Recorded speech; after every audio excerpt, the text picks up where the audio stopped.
Hey yo, what's good everybody? Good afternoon, good afternoon. The Godfather, aka Papi Nardo, is in the house. I wanna touch base on one of my good friends that I know almost my whole life since we first started coming outside together. Well, not together, since we first started coming outside and interacting with each other.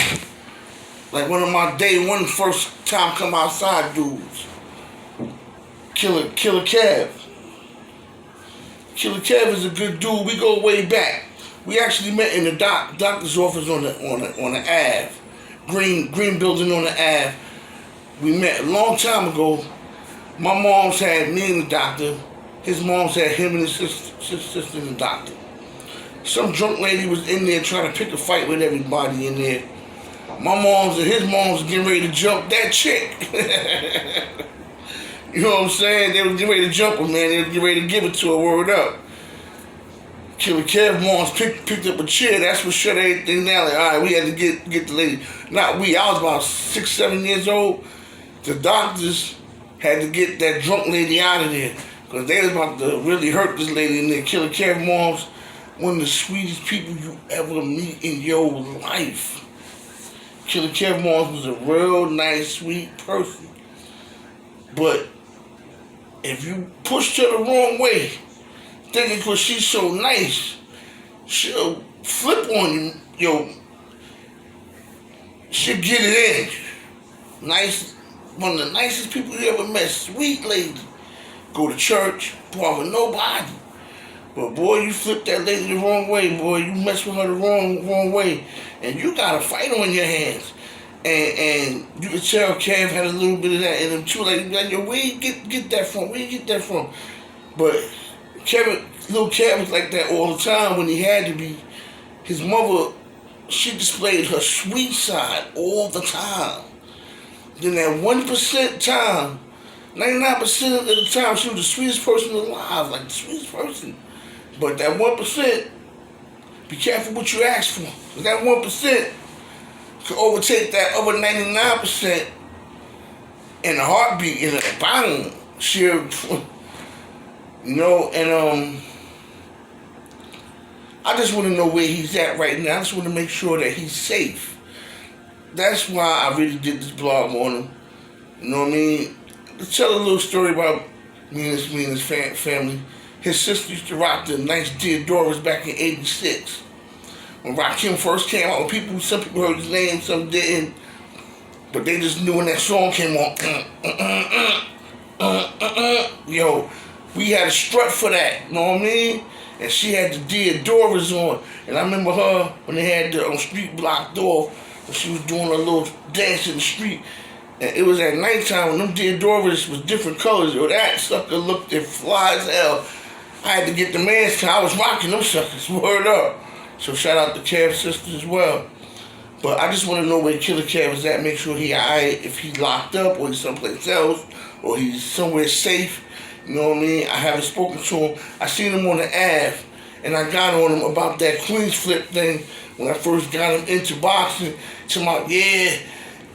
He told me to the boxing. I pulled out that nigga ain't pull out nothing. I was like, oh, and the way I found out is people was calling me like, yo, you know Kev? Like, yeah. Like, yo, yeah, you know, he said some good things about you. What he said, I'm like, what? And I just have a guy, yo, I can protect my name, my image. I know Killer Kev enough where when I finally seen him years later, because he did a bid and all that, remember? I probably seen him once when he came home, we hugged each other like, oh, then I ain't see him again. But when he did the Queenzflip, and he said, yeah, you know, he told me to come to the gym, I put out the gun.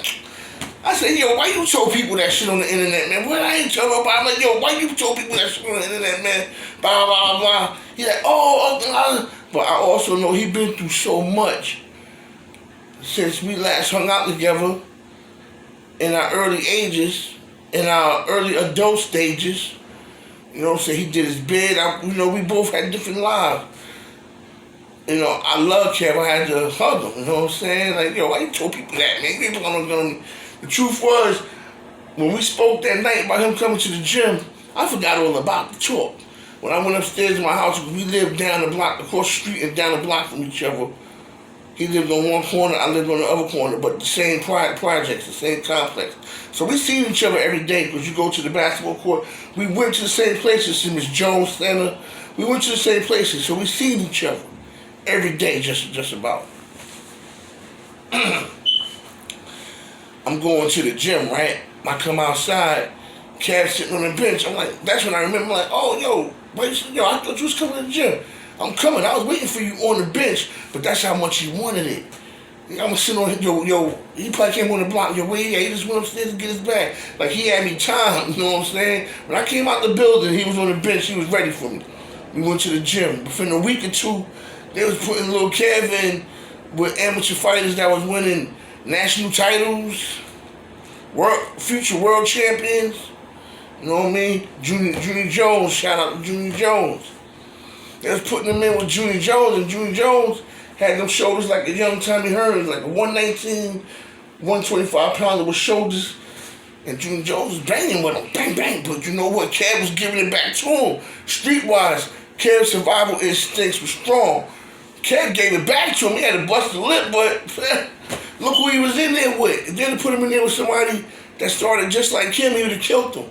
They put him in with somebody better so they could see how Kev boxed in 2 weeks. This kid boxing almost all his life. Like, kid at the time, he was like 16 years old. Kid was boxing at least 13 years since he was 3, 4 years old, man. Once he got to 8 years old on an everyday basis, going to tournaments and everything. You know? And Kev handled himself. Kev always had that heart, you know what I'm saying? Like, it was his instincts. It just kicks in, little Kev. You know what I'm saying? So, I just hope he's okay. I really do. I asked him about it, and it was like, yo, he alright, but you know, I know he probably needs somebody to say, I love you right now, and he got people for that. But I just want to, if anybody know where Lil Kev is at, hit me, man. You know what I mean? Because I'm definitely out here asking. Some people they had his old number, he changed his number and everything, I don't know. But not too many people have a contact with him now.